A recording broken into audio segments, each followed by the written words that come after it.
I am Amanda Wilson, 29 years old, and I finally bought my first house after years of working 60-hour weeks and saving every penny.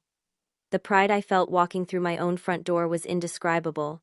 I never imagined my own parents would try to take away what I worked so hard for. My brother Tyler has always been the golden child, but this time they went too far. Before I tell you how my family tried to claim the house, I sacrificed everything for let me know where you are watching from. And if you enjoy real family drama, hit that like and subscribe button for more stories about standing up for yourself. Growing up as the responsible middle child in my family was never easy. From an early age, I understood that my role was to be self-sufficient, while my older sister Megan blazed her independent trail, and my younger brother Tyler received the bulk of my parents' attention and resources. This dynamic shaped my entire life, pushing me to work harder for everything I wanted. My journey to homeownership began 7 years ago when I was finishing college. Unlike Tyler, who bounced between 4 different majors at expensive private universities, all funded by our parents, I attended the state university on a partial scholarship. Even with financial aid, I worked 2 jobs throughout my college years. Mornings at the campus coffee shop starting at 5 a.m. evenings, waiting tables at a local restaurant, and weekends, often spent picking up extra shifts. My social life consisted mostly of study groups and the occasional movie night with roommates when our schedules aligned. After graduating with my business degree, I landed an entry-level position at a marketing firm. The salary was modest, but I saw potential for growth.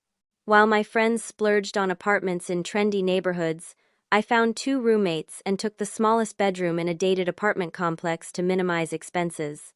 Every month, I automatically transferred 30% of my paycheck into a savings account labeled Home Fund. My parents, Martha and Richard Wilson, never understood my determination.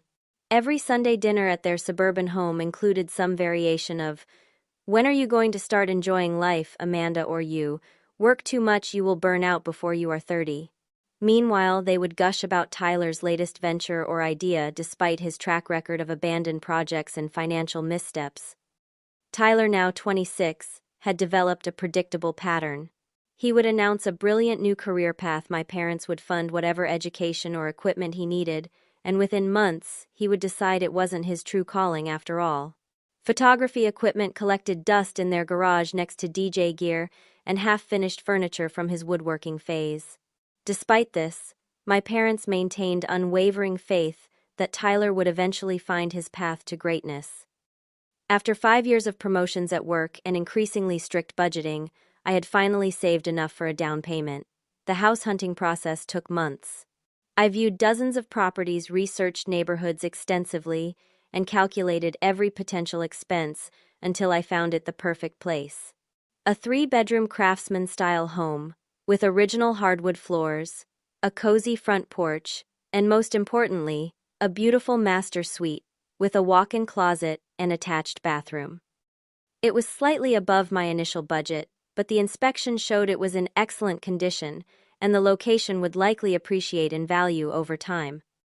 The day I signed the closing papers, I called my parents hoping they would finally express pride in my achievement. Instead, my father immediately asked if I had consulted their financial advisor friend before making such a big decision, and my mother worried aloud about me taking on such responsibility at my age. I ended the call quickly, unwilling to let their reaction dim my excitement.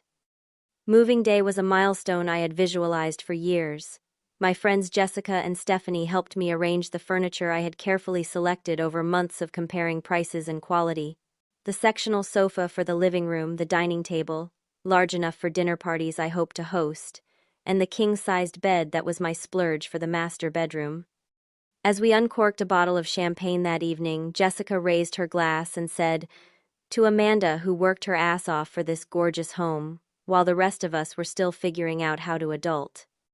I meticulously planned my monthly budget to accommodate the mortgage payments. It was tight but manageable if I maintained my discipline. I brought lunch to work every day, continued driving my 10-year-old car despite its quirks, and learned basic home maintenance tasks from YouTube videos instead of hiring professionals. The financial stretch was worth it every morning when I woke up in my own home in my peaceful master bedroom with the morning light filtering through the window. 2 weeks after moving in, I hosted a small housewarming party.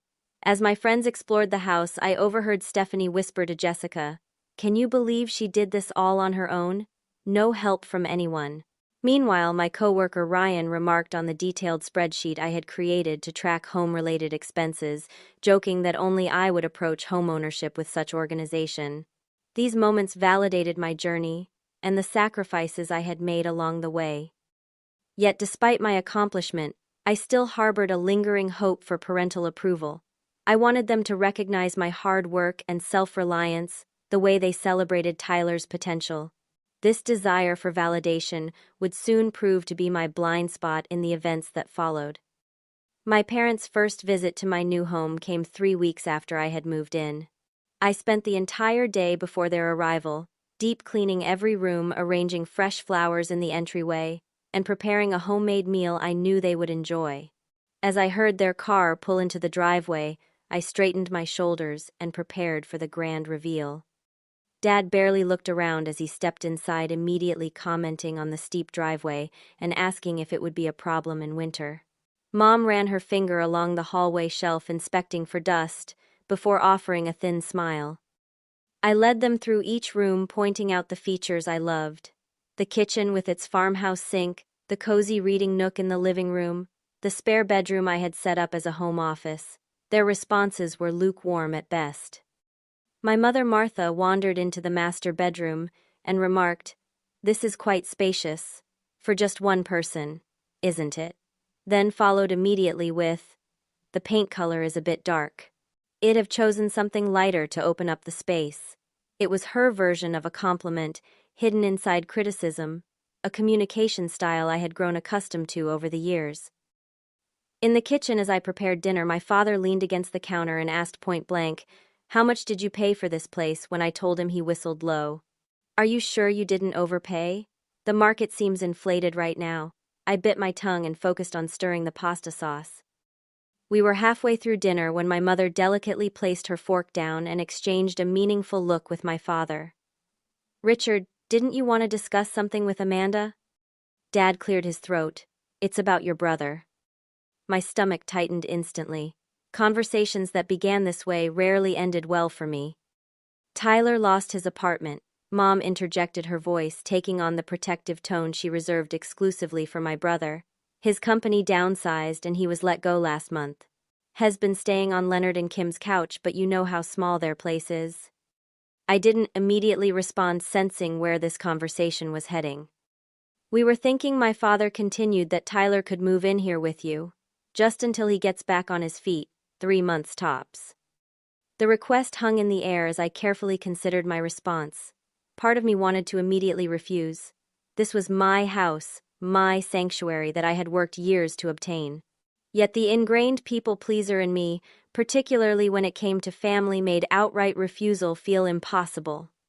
"He would take the spare bedroom, of course," Mom added quickly, "and I'm sure he would contribute something toward utilities." I took a deep breath. If Tyler moves in, I would need some ground rules. 3 months maximum, a specific amount toward bills, and respect for my space and belongings. My parents nodded eagerly, clearly relieved I hadn't refused outright. Looking back, I should have recognized their immediate agreement as a red flag. They had no intention of enforcing these boundaries with Tyler. 5 days later, Tyler arrived with what appeared to be every possession he had ever owned. What I had envisioned as a suitcase or two turned into a procession of boxes and garbage bags filled with clothes, gaming equipment, collectibles, and miscellaneous items I couldn't identify. The spare bedroom quickly filled with overflow, creeping into the hallway and living areas. "Just need to sort through it all," he assured me with the easygoing smile that had been getting him out of responsibility his entire life. That first evening, I presented Tyler with a printed list of house rules. Reasonable expectations, clean up after yourself, no loud noise, after 10 p.m. replace any food you consume, ask before having guests over, contribute $300 monthly toward utilities.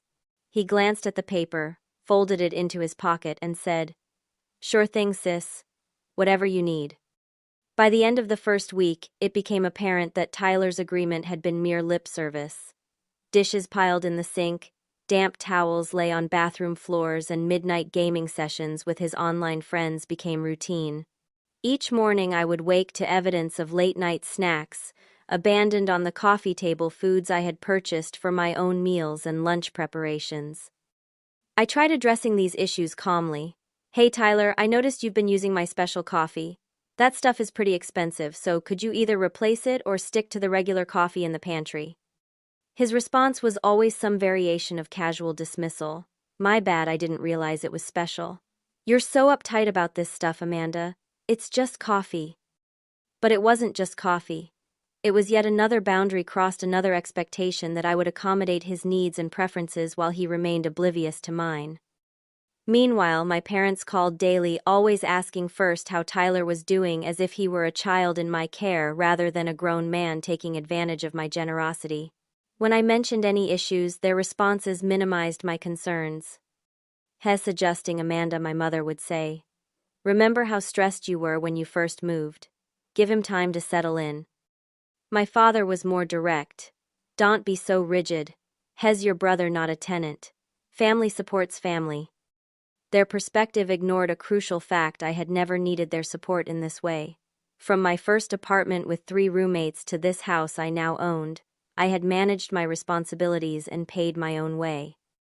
As the second week of Tyler's residence began, my coworker Michael noticed my changed demeanor at work. "You seem tense," he commented during our lunch break. "Everything okay with the new house?" I found myself unloading the situation, describing the growing resentment I felt each time I returned home to find another mess or another rule ignored. Michael listened thoughtfully before offering, "It sounds like your family has always expected more accommodation from you than from your brother. Maybe it's time to reset those expectations." His observation struck a chord, but I wasn't ready to confront the deeply ingrained family dynamic. Instead, I assured myself that Tyler would improve, that the situation was temporary, that maintaining family harmony was worth the current discomfort. That theory was severely tested when my friends Jessica and Stephanie stopped by unexpectedly one evening to invite me to dinner. Tyler had taken over the living room with 3 of his friends, empty pizza boxes and beer bottles cluttering every surface. The air was thick with cigarette smoke despite my strict no-smoking policy. When Jessica wrinkled her nose at the mess, one of Tyler's friends laughed and said, "Princess Amanda doesn't like us commoners messing up her castle." The comment stung, especially when Tyler joined in the laughter instead of defending me. I declined the dinner invitation, too embarrassed to leave the house in its current state. After my friends left, I spent 2 hours cleaning while Tyler and his friends moved their gathering to the backyard, leaving me with their mess and the distinct feeling that I was becoming a stranger in my own home. By the 3rd week of Tyler's residence, the list of boundary violations had grown from annoying to intolerable. Each day seemed to bring a new test of my patience and generosity. The pattern was always the same. Tyler would cross a line. I would address it. He would offer a half-hearted apology without changing his behavior, and the cycle would repeat. Monday morning I discovered he had used my expensive salon shampoo and conditioner, leaving both bottles nearly empty. These were products I splurged on as a small luxury, carefully rationing to make them last. When confronted, Tyler shrugged and said, "I ran out of my stuff. What's the big deal? I'll buy you more." He never did. Tuesday evening, I returned from work to find my carefully prepared meal plan for the week decimated. The chicken I had marinated for Wednesday, the pre-chopped vegetables for Thursday, all consumed by Tyler and a friend who had been hanging out all day. His response to my frustration: "We got hungry, and it was just sitting there in the fridge. I'll order takeout for you." The takeout never materialized. Wednesday night, he blasted music in his room until 2 a.m. despite my repeated requests to keep it down because I had an important presentation the next morning. When I knocked on his door for the 3rd time, his annoyed yell of "I can't hear you" through the pounding bass line made it clear he was deliberately ignoring me. Thursday afternoon, he borrowed my car without asking while mine was at work because his needed gas. He returned it with an empty tank and a new dent in the passenger door. "Just a little fender bender. Not worth reporting," he explained casually, as if damaging my property was inconsequential. Friday evening, I discovered he had been using my home office as if it were his personal space. My organized desk was cluttered with his mail and random belongings. My laptop had been moved, and crumbs from whatever snack Head enjoyed littered my keyboard. The final straw was finding a coffee ring on important contract documents I needed to review over the weekend. Each incident intensified my growing resentment and anxiety. I began to dread coming home, the place that was supposed to be my sanctuary. Some evenings I would sit in my car in the driveway, taking deep breaths and preparing myself mentally for whatever new chaos awaited inside. Meanwhile, my parents' calls continued daily, but their tone had shifted. Instead of asking how things were going, they began preemptively defending Tyler before I even voiced complaints. "Hes really trying, Amanda," my mother insisted after I mentioned the car incident. "He told me Hes been looking for jobs all week. Try to be more supportive." My father took a different approach. "When I was your age, I would have loved having my brother around for company. You're too focused on your little rules. Loosen up a bit." Their dismissal of my legitimate concerns made me question my own reactions. Was I being unreasonable? Was my desire for respect in my own home somehow selfish? This self-doubt affected other areas of my life. At work, I missed deadlines for the first time in my career. My boss Diane called me into her office to discuss a report I had submitted with uncharacteristic errors. "This isn't your usual standard, Amanda," she said with concern. "Is everything all right?" I assured her it was just temporary stress from adjusting to homeownership, unwilling to admit how much my home situation was deteriorating. Diane gave me an extension on my next project, her skeptical expression making it clear she wasn't convinced by my explanation. My social life suffered as well. I stopped inviting friends over, embarrassed by the constant state of disarray. When Jessica texted to suggest our usual Saturday morning coffee at my place, I made excuses about plumbing issues. The lie felt necessary to avoid revealing how quickly I had lost control of my home environment. Sleep became elusive. I would lie awake in my master bedroom listening to Tyler moving around the house at all hours, wondering if he was respecting any boundaries at all. Some mornings I would discover the kitchen ransacked from his middle-of-the-night cooking experiments, or the living room rearranged to accommodate what appeared to have been an impromptu gathering. The financial strain was mounting too. My carefully calculated budget was in shambles. Grocery bills doubled, utility costs soared with Tyler's constant use of electronics and hour-long showers, and he had yet to contribute the agreed-upon $300. When I broached the subject, he promised the money was coming as soon as he got paid from some vague side gig. I knew better than to expect it. Jessica and Stephanie witnessed a particularly bad incident when they stopped by unannounced one Saturday afternoon. They found me scrubbing wine stains from my living room carpet while fighting back tears of frustration. Tyler had hosted an impromptu party the night before, while I was having dinner with colleagues, and the evidence suggested it had been quite rowdy. "Aren't those your grandmother Eleanor's crystal glasses?" Stephanie asked, pointing to a broken stemware piece I had missed in my cleaning frenzy. The confirmation that Tyler had used my inherited crystal for his party guests sent a wave of genuine anger through me. Those glasses were among the few meaningful items I had from my grandmother, a woman who had always encouraged my independence and would have been proud of my home ownership. After my friends left promising to help me figure out a solution, I confronted Tyler directly about the glasses. His response cut deep. "Grandma would have wanted us to actually use them instead of keeping them locked away like some kind of museum. She liked fun, unlike some people." His tone implied I was the problem for being upset about the destruction of my cherished possession. That night I called my mother, hoping for some support, or at least acknowledgement that Tyler had crossed a line by breaking family heirlooms. Instead, she sighed heavily and said, "Accidents happen, Amanda. They're just things. Family is what matters."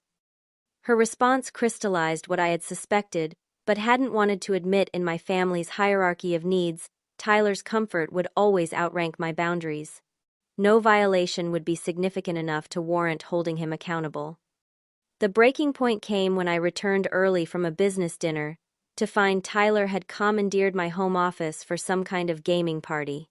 5 of his friends were crowded into the space using my desk as a snack table, their feet propped on my filing cabinets. The air was thick with smoke, and someone had spilled beer dangerously close to my computer. Tyler barely looked up when I entered. "Hey sis, you're home early. Wanna join? We're about to start another round." The casual entitlement in his voice, the complete disregard for my space and property, something inside me snapped. I ordered everyone out, my voice shaking with an anger I rarely expressed. Tyler's friends shuffled out awkwardly while he stayed behind, his expression shifting from surprise to indignation. "What is your problem?" he demanded. "We were just having some fun." "My problem," I gestured at the chaos around us. "My problem is that you have shown zero respect for me or my home since the day you moved in. This is my office, Tyler. My workspace, not your personal gaming room." He rolled his eyes dismissively. "God, you've always been like this. So controlling, so perfect. Must be exhausting being Amanda Wilson all the time." His words stung because they echoed sentiments I'd heard throughout my life whenever I established boundaries or expressed needs. The familiar family script designed to make me question my own reasonableness. That night, I sent a group text to my parents and Tyler, informing them we needed to have a family dinner at my house on Sunday to discuss the living arrangement. My mother's immediate response was telling, "We were planning to talk about that too. We've been thinking about ways to make things more comfortable for everyone." Something in her phrasing sent a warning signal through me, but I couldn't have anticipated what was coming next. Sunday arrived, and I spent the morning preparing a dinner I knew my family would enjoy. Pot roast with all the trimmings, fresh rolls, and apple pie for dessert. Despite my frustration with the situation, some part of me still believed that a pleasant meal might set the stage for a productive conversation. That perhaps my parents would finally recognize the inequality of what was happening and help establish better boundaries with Tyler. How naive I was. My parents arrived an hour before the scheduled dinner time, explaining they wanted to talk with me privately before Tyler joined us. They settled in the living room, my father looking uncomfortable, my mother, with a determined expression I recognized from childhood battles. "Amanda," my mother began, her voice taking on the syrupy tone she used when expecting resistance. "Your father and I have been discussing the current living situation, and we think we've found a solution that would work better for everyone." I nodded cautiously, waiting for her to continue. "Well," she exchanged a quick glance with my father, who suddenly became very interested in examining his fingernails. "Tyler is really struggling with the size of the second bedroom. His gaming equipment barely fits, and Hez mentioned having trouble sleeping because the morning sun comes directly through the window." My father finally looked up. "The room layout doesn't work well for his setup," he added. "All those computer components need space and proper ventilation." I remained silent, still not comprehending where this conversation was heading. So my mother continued her words, picking up speed as if to push through any potential objection. "We think it would make more sense if Tyler took the master bedroom, just temporarily, of course, until he finds his own place." The request hit me like a physical blow. For several seconds I couldn't form words as my brain processed the audacity of what they were suggesting. They wanted me to give up my master bedroom in my house to my brother, who hadn't even paid his token contribution toward utilities. "You can't be serious," I finally managed, my voice barely above a whisper. "Now, Amanda," my father interjected with the authoritative tone he used when expecting immediate compliance, "be reasonable. The master has an attached bathroom which would give both of you more privacy. And since you're at work all day, it makes more sense for Tyler to have the larger space since he's home more." My mother nodded enthusiastically, "Plus it would really help him feel more settled while he goes through this transition period. You know how important the right environment is for creativity." I felt as though I had stepped into an alternate reality where nothing made sense. The transition period my mother referenced was entirely of Tyler's own making after losing yet another job he had failed to take seriously. The creativity she mentioned had thus far manifested as playing video games and making messes, and now they expected me to give up the primary feature of the home I had sacrificed for years to purchase. But what truly shattered me was my father's next statement. "It's not really your house anyway, Amanda," he said dismissively. "The bank owns most of it, you're just paying the mortgage." The room seemed to tilt as his words registered. Not really my house. After years of working 60-hour weeks, after sacrificing vacations and new clothes and dinners out with friends, after proving to myself and everyone else that I could achieve this milestone through my own efforts, it wasn't really my house. Before I could respond, the front door opened and Tyler strolled in. "Hey, everybody here already." He glanced between our faces, reading the tension but misinterpreting its source. "Did you tell her the plan?" he asked my parents. "We're discussing it," my mother replied carefully. Tyler dropped onto the sofa, spreading his arms across the back in a posture of casual entitlement. "I was thinking we could switch rooms next weekend. That gives me time to set up my gaming system properly. I've already measured the master, and it makes way more sense logistically." The realization that they had discussed this plan extensively without me, that Tyler had actually been in my bedroom with a measuring tape while I was at work, sent a wave of violation through me so strong I felt physically ill. "And since you're up so early for work," my mother added, turning back to me, "it actually makes more sense for you to have the bedroom that's farther from the kitchen. That way Tyler won't disturb you when he's up late." The rational part of my brain noted the twisted logic: my early schedule was being used against me, while Tyler's lack of employment was somehow being rewarded with more space and comfort. But emotion was rapidly overtaking reason, as tears welled in my eyes. "After all we've done for you," my father added in a low voice, as though I had already refused and was being ungrateful. It was the final straw. What exactly had they done for me? Unlike Tyler, I had paid for my own education through scholarships and work. I had never received financial support during my struggling years in entry-level positions. I had saved for my down payment dollar by dollar while they funded Tyler's repeated fresh starts. I stood up abruptly, my hands shaking. "Excuse me, I need a moment," I managed to say before escaping to my bedroom, the space they now expected me to surrender. Through the closed door, I heard their muffled voices. My mother's concerned tone. "Poor Amanda. She's always been so emotional about her things." My father's dismissive response. "She'll come around. She always does." And most painful of all, Tyler's complaint: "I don't understand why the second bedroom is such a big deal. It's so tiny I can barely breathe in there." As I sat on the edge of my bed, a bed I had carefully selected and purchased with my own money, in a room I had lovingly painted and decorated, tears streamed down my face. Not just for the current situation, but for a lifetime of similar moments when my needs and boundaries had been deemed less important than my brother's comfort. The pot roast went cold that night. I never returned to the dinner table.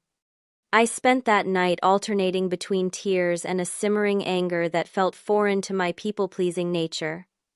Around midnight, I called Stephanie, not caring about the late hour.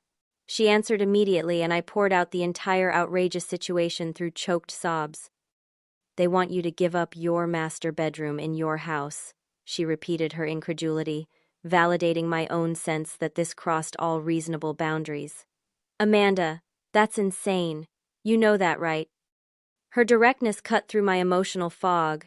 For so long I had accepted my family's framing of situations, doubting my own perspective when it differed from theirs. Stephanie's unequivocal reaction helped anchor me to reality. "It's a pattern," she continued. "Remember in college when your parents asked you to loan Tyler money for textbooks while you were working 2 jobs, or when they expected you to come home every weekend to help around the house while he got to focus on his social life?" As she spoke, memories flooded back. The time my parents had asked me to postpone a summer internship because Tyler needed the car we shared. The graduation party where my accomplishments were mentioned briefly before a lengthy toast to Tyler's potential. The countless holidays where I cooked and cleaned while Tyler played video games because he needs his downtime. "I need to set boundaries," I whispered, the concept both terrifying and liberating. "No, honey," Stephanie replied firmly. "You need to enforce boundaries. You've set them plenty of times. They just don't respect them." After ending the call, I pulled out my journal and began documenting the pattern of disrespect since Tyler had moved in. Each boundary crossed, each dismissive comment, each instance where my parents had enabled or encouraged his behavior. The list grew to 3 pages, the evidence undeniable. I barely slept that night and called in sick to work the next morning for the first time in years. I needed space to think, to process, to decide my next steps. The house was empty, Tyler had apparently not returned after I retreated to my room the previous evening. Around noon, there was a gentle knock at my front door. I opened it to find Eleanor, my neighbor from across the street. In her 70s, with silver hair and kind eyes, she had welcomed me to the neighborhood with a homemade pie when I first moved in. "I saw you were home today," she said. "Not like you to miss work. Everything all right?" Something in her genuine concern broke through my carefully constructed composure. Before I knew it, I had invited her in for coffee and was sharing the entire situation, from Tyler's move-in to the outrageous bedroom demand. Eleanor listened without interruption, her expression growing increasingly troubled. When I finished, she reached across the table and covered my hand with hers. "You know," she said, "I watched you move in. Saw how carefully you selected every piece of furniture, how you planted those flowers along the walkway, how you would come home from work and just stand in your doorway, sometimes looking at your accomplishment. This house isn't just a building to you. It's the physical manifestation of your independence and hard work." Her understanding brought fresh tears to my eyes. "My daughter went through something similar with her brother," Eleanor continued. "Different circumstances, but the same dynamic. She spent years trying to earn her parents' approval while they handed her brother everything. Know what happened?" I shook my head. "She kept compromising her needs until she lost herself entirely. Had a breakdown at 35. Started therapy, and finally realized that family bonds shouldn't require you to constantly diminish yourself." She gestured around my living room. "This is your home, Amanda, not just legally, but spiritually. Don't let anyone take that from you." After Eleanor left, I spent the afternoon researching family dynamics and toxic relationships. The terms I discovered: codependency, golden child syndrome, enabling behavior, emotional manipulation, provided context for patterns I had experienced but never had names for. Each article and resource validated what I had been feeling: this wasn't normal or healthy, and I wasn't wrong for wanting boundaries. That evening, I began reclaiming my space in small but significant ways. I moved the furniture in my home office back to its original configuration after Tyler had rearranged it. I changed the Wi-Fi password. I gathered Tyler's belongings that had migrated to common areas and returned them to his room. Each action was a small declaration: this is my house, and I get to decide how it functions. The following day at work, my boss Diane noticed my changed demeanor. "You seem different today," she observed during our project meeting. "More focused." "I had a realization about some personal boundaries," I replied simply. She nodded knowingly. "Family stuff?" When I confirmed with a nod, she shared her own experience with setting boundaries with her mother after her divorce. "The worst part was feeling guilty for standing up for myself," she admitted. "But once I got through that, I realized I was actually a better daughter when I wasn't constantly resentful." Her words stayed with me throughout the day, reinforcing my growing resolve. That evening, I drafted a new set of house rules: not suggestions or requests, but non-negotiable conditions for Tyler's continued residence. I also drafted a speech, practicing it in front of the mirror until I could deliver it without wavering. My phone buzzed constantly with messages from my parents. "Where is Tyler sleeping? Why did you change the Wi-Fi password? We're just trying to help." Each message attempted to pull me back into the familiar dynamic where my needs were secondary. I responded to none of them. Instead, I created a detailed financial plan, calculating exactly how long I could maintain my mortgage payments if I needed to cut ties with my family completely. The exercise was both practical and symbolic, a reminder that I had created this life for myself and could maintain it without their approval. By the weekend, I felt a calm certainty I had never experienced before. The people-pleasing anxiety that had characterized so much of my life had been replaced by a steady resolve. I texted my family. "Family meeting tomorrow at 2 p.m. at my house. All must attend. Important decisions to be made." My mother called immediately. I let it go to voicemail, where she left a message oscillating between concern and irritation. "Amanda, what's this about? Your father and I are worried about you. This isn't like you being so dramatic." But it wasn't drama, it was self-preservation, and for the first time I understood that standing up for myself wasn't selfish, it was necessary. The morning of the meeting, I prepared my home like a general preparing for battle. I cleaned every surface not to impress them, as I had always done before, but to remind myself of my ownership and care for this space. I rearranged the living room so that my chair faced their couch, a subtle shift in power dynamics. I printed copies of the new house rules and the documented instances of boundary violations. And I placed my grandmother Eleanor's remaining crystal glasses on the coffee table, a silent reminder of what had already been lost through Tyler's carelessness. As the designated time approached, I looked around at the home I had created through years of sacrifice and determination. Whatever happened next, I would not surrender it, not the master bedroom, not my peace of mind, and certainly not my hard-won independence. This wasn't just about a room. It was about reclaiming my worth in a family system that had consistently devalued it. The doorbell rang. I took a deep breath, straightened my shoulders, and went to answer it, stepping into a new chapter where I would finally put myself first. I opened the door to find all three of them standing there, my mother with a tense smile, my father looking impatient, and Tyler slouched with his hands in his pockets, already radiating annoyance. None of them had called or messaged since my text about the meeting. They expected me to have moved past my upset and returned to accommodation mode. Not this time. "Please come in and take a seat," I said, my voice steady and formal, in a way they had never heard from me before. I didn't offer hugs or apologize for the previous dinner debacle, breaking our usual conflict pattern immediately. Their confusion was evident as they settled onto the couch, glancing at each other with raised eyebrows. I remained standing for a moment longer, gathering my thoughts, then sat in the chair directly facing them. "Thank you for coming," I began.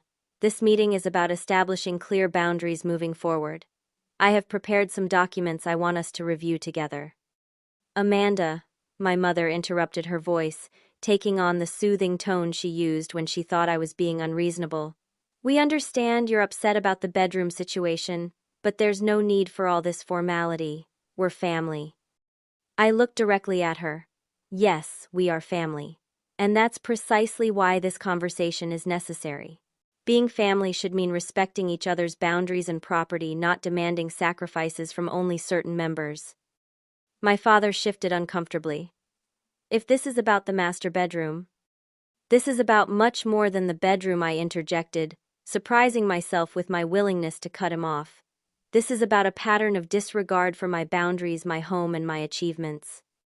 I distributed the papers. I had prepared a list documenting every boundary violation since Tyler had moved in, from minor infractions like using my personal care products to major ones like the broken crystal and unauthorized parties. The second page outlined my financial investment in the house, including the years of saving, the down payment amount, and my ongoing mortgage responsibility. As I handed my mother her copy, her eyes widened at the level of detail. "What is all this?" "Evidence," I replied simply. "For too long I've allowed my boundaries to be crossed without consequence. That ends today." Tyler scoffed, tossing the papers onto the coffee table without reading them. "Dramatic much? It's not that serious." I turned to him, maintaining my composure. "The broken family heirlooms weren't serious. The damage to my car wasn't serious. The complete disregard for the house rules you agreed to wasn't serious." He had the grace to look slightly abashed, but my father jumped in defensively. "Amanda, this attitude is uncalled for. Your brother is going through a difficult time, and we've always taught you that family supports each other through tough periods." "Yes, you've taught me that family supports each other," I acknowledged. "But somehow that lesson has only applied to me supporting Tyler. When have any of you supported my goals or respected my boundaries?" The question hung in the air, unanswerable, because we all knew the truth. I continued, gesturing to the room around us. "This house represents years of sacrifice and hard work on my part. I didn't have financial support from you or anyone else. I worked 2 jobs through college. I lived with roommates in tiny apartments. I drove the same car for 10 years. I earned this house. And I will not be told that it isn't really mine, or that I should give up the master bedroom to someone who hasn't contributed anything to this household." My mother began to tear up her go-to response when confrontation wasn't going her way.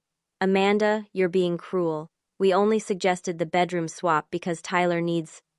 I cut her off again. Tyler needs Mom. When have you ever asked what I need? When have my needs been the priority in this family? Her tears flowed freely now, but for once I didn't immediately backtrack to comfort her. This wasn't about hurting them, it was about finally being heard. Harris, what happens next? I said, pointing to the third page of my document.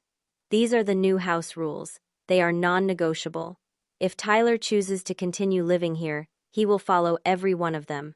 If not, he has 2 weeks to find alternative arrangements. My father snatched up the paper, his face flushing with anger as he scanned the conditions: rent payment due on the 1st of each month, quiet hours, designated storage areas, no guests without advance notice, replacement of any used or damaged items, and most significantly, no entry into my bedroom, office, or bathroom under any circumstances. This isn't how we raised you, he said, his voice rising. This selfishness, this disrespect for family. I interrupted again, my voice remaining calm despite my racing heart. Actually, Dad, this is exactly how you raised me.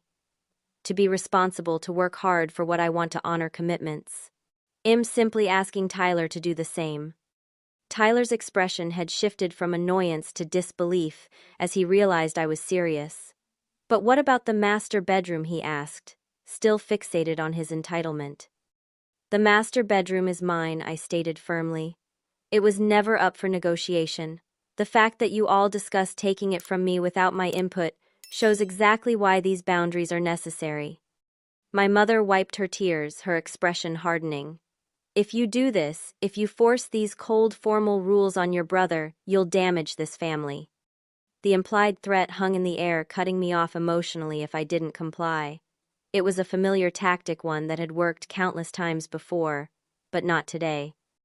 Mom, this family was damaged long before today, I said quietly. It was damaged every time you prioritized Tyler's comfort over my boundaries. It was damaged when Dad said this isn't really my house.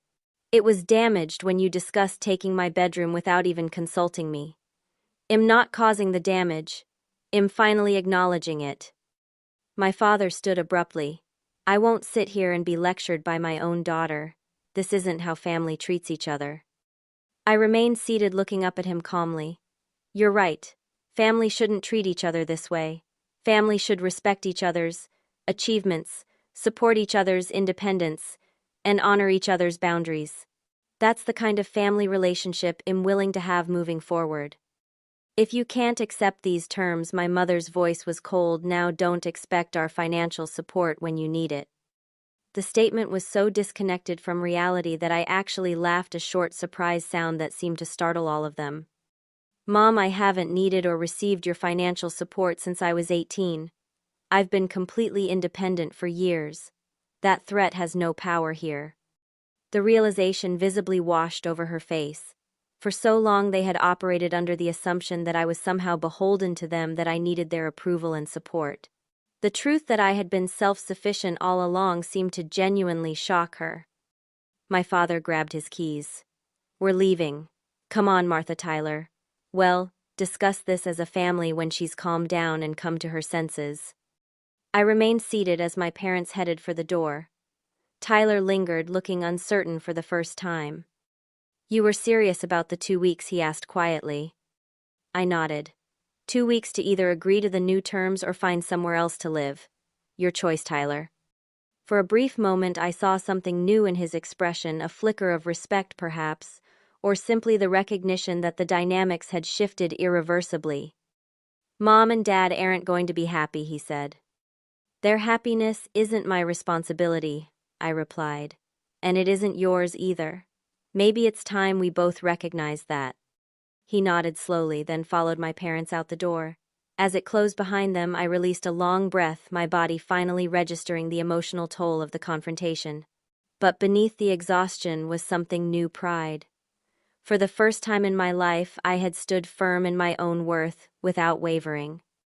Whatever came next, I would face it on my terms, in my house, in my master bedroom, that I had earned through years of dedication and sacrifice. The space was mine, and finally so was my life. The 2 weeks following the confrontation passed in a strange, tense silence. My parents didn't call or text a calculated withdrawal designed to make me question my stance. In previous conflicts, this tactic had been effective, sending me into a spiral of self-doubt and eventual capitulation. This time was different. Each day of silence strengthened my resolve rather than weakening it. Tyler surprisingly was the first to break the standoff. On day 10, he texted, "Can we talk? No parents involved." We met at a coffee shop, neutral ground. He arrived looking different, somehow more serious than I had seen him in years. "I'm moving out," he said without preamble. "Found a place with 2 roommates. Mom and Dad offered to pay my portion until I find a job." I nodded, unsurprised that our parents had immediately provided the financial safety net they had never extended to me. "So you're choosing to leave, rather than follow the house rules?" Tyler stirred his coffee thoughtfully. "The rules aren't the issue. I could follow them." He hesitated, then added, "I think I needed them, actually. Structure, consequences. The problem is, I'm never going to grow up living in my sister's house, having her manage my life." His self-awareness caught me off guard. After a moment I said, "That might be the most mature thing I've ever heard you say." A small smile crossed his face. "Don't get used to it. But, seriously, Amanda, that day when you stood up to all of us, it was like seeing you for the first time. You were always just my annoying big sister who had everything together. I never realized how hard you worked for it all or how much crap you put up with from me." The acknowledgement, however, belated, loosened something tight in my chest. "Thank you for saying that." Our conversation wasn't a magical reconciliation. Years of established patterns couldn't be undone in a single coffee meeting. But it was a beginning, a first step toward a more balanced relationship. True to his word, Tyler moved out the following weekend. My parents arrived to help him loading his belongings into their SUV without speaking to me. As they prepared to leave, my mother pressed her lips together in a thin line and said, "I hope you're satisfied," as though it orchestrated the entire situation out of spite. "I am," I replied simply. "Not because Tyler is leaving, but because I'm finally prioritizing my own well-being." She had no response to that. The following weeks brought a profound sense of reclamation as I took back my space room by room. I deep-cleaned each area, removing all traces of Tyler's chaotic presence. I replanted the garden-head, trampled, repainted walls marked by his carelessness, and rearranged furniture to my preference.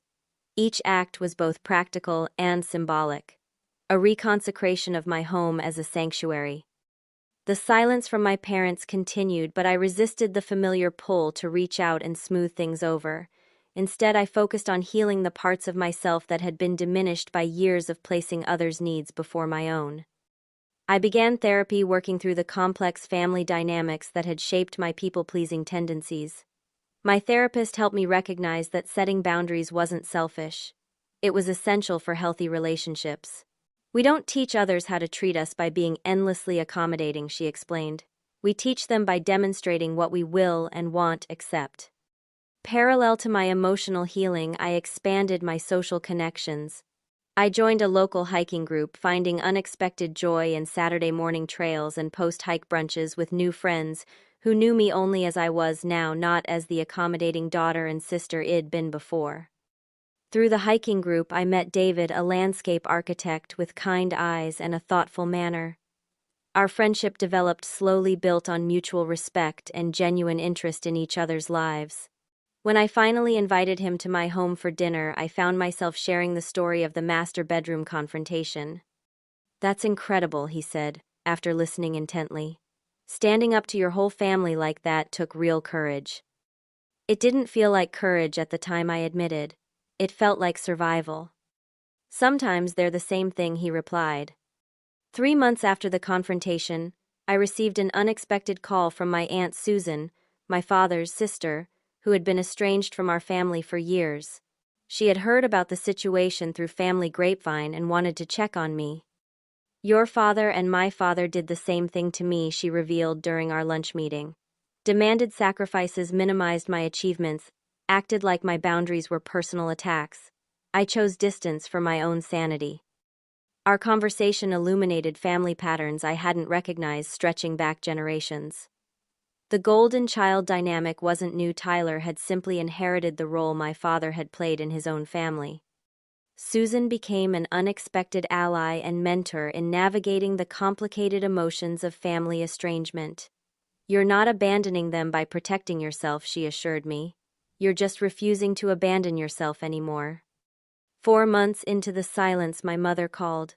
The conversation was brief and strained, with no acknowledgement of her role in the conflict. She mentioned trivial family news and neighborhood gossip as though nothing had happened. When I didn't immediately fall into our old pattern of easy forgiveness, she grew frustrated. "Are you going to hold a grudge forever?" she asked. "Families disagree, Amanda. It's time to move forward." "I'm happy to move forward," I replied carefully, "but only with new patterns of interaction. The old ones don't work for me anymore." After several more uncomfortable calls, I suggested meeting for coffee, just the two of us. In a neutral cafe setting, I explained my terms for reconciliation: respect for my boundaries, recognition of my achievements, and acknowledgement of the harmful patterns that had characterized our relationship. "You've changed," she said, not entirely approving. "I have," I agreed, "and that's a good thing." Our relationship remained strained, but was slowly evolving into something more honest, if less close than before. My father took longer to reach out his pride, making the first step difficult. When he finally called, it was ostensibly about a tax question, his way of reopening communication without addressing the conflict directly. I answered his question, but gently steered the conversation toward what had happened. "I didn't deserve to be told my house wasn't really mine, Dad," I said quietly. "That hurt deeply." His silence spoke volumes, but eventually he managed. "I may have spoken harshly in the moment." It wasn't an apology, but it was a start. Tyler surprisingly showed the most growth. Our coffee shop conversation had sparked something in him, a recognition of his own role in the family dysfunction. He found a job at a small tech company, maintained his apartment with roommates, and began therapy of his own. When we met for lunch 6 months after he moved out, he said, "I never thanked you." "For what?" "For not giving me the master bedroom," he said with unexpected sincerity. "If you'd given in like you always did, I'd still be the same entitled jerk expecting everyone to accommodate me. Getting kicked out of your house was probably the best thing that ever happened to me." "I wouldn't say I kicked you out," I corrected with a small smile. "I just stopped letting you walk all over me." "Same difference," he grinned. "The point is, I'm finally growing up, and it's about time." As my first anniversary of homeownership approached, I decided to reclaim the master bedroom in a final symbolic way. I repainted it a rich, warm color my mother had criticized as too dark. I invested in new bedding, hung artwork that spoke to me, and created the peaceful retreat I had always envisioned. The space became not just a bedroom but a testament to my journey. The night after completing the renovation, I sat on my new window seat looking out at the neighborhood that had become home. I thought about the girl I'd been a year earlier, eager to please, reluctant to claim space, constantly seeking external validation. She seemed like a distant relative now, someone I remembered with compassion but no longer fully recognized. In her place was a woman who understood that true family by choice, rather than merely by blood, honors each member's growth and independence. A woman who recognized that standing up for herself wasn't selfish but necessary. A woman who had built not just a house but a home in every sense of the word. The journey hadn't been easy, and the relationships were still works in progress. My parents and I were slowly establishing a new dynamic based on mutual respect rather than expectation. Tyler and I were cautiously building a more balanced sibling relationship, and I was continuing to explore what it meant to live authentically, prioritizing my needs without apology. What began as a battle over a bedroom had become something far more significant, a reclamation of my worth, my voice, and my right to define my own life. The home I fought for became the place where I finally found myself. Have you ever had to stand up to family members who tried to take advantage of your generosity? I would love to hear your stories in the comments below. If this resonated with you, please hit that like button and subscribe to hear more stories about finding your voice and setting healthy boundaries. Remember that creating a life that honors your worth isn't selfish, it's necessary. Thank you for listening to my journey, and I hope it gives you courage for your own.